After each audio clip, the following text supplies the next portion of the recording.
या पेंटिंगचं उद्घाटनही मोठ्या प्रमाणात झालं. हो.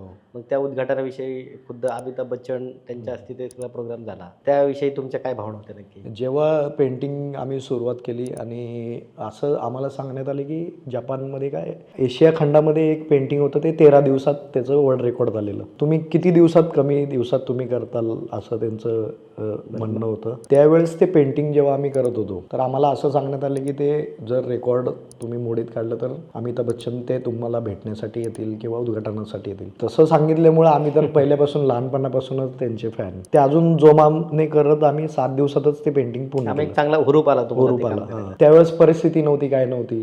अमिताभ बच्चन येणार आहेत म्हणल्यानंतर कलरफुल कपडे झालेले आमचे. आम्हाला म्हटलं चांगल्या पद्धतीत आपण प्रेझेंट व्हावं म्हणून रोडवरूनच बांद्रा स्टेशनच्या बाहेर 100 रुपयाला 3 शर्ट मिळतात. ते शर्ट घेऊन ते घातलं आणि नेमकं त्याच्यावरच त्यांनी साईन केली त्याच शर्टवर. क्या बात आहे. आज त्या शर्टची किंमत म्हणजे बरोबर. भरपूर कंपन्या वाढलेली. ड्रेसच्या कंपन्या आहेत ते मागतायत.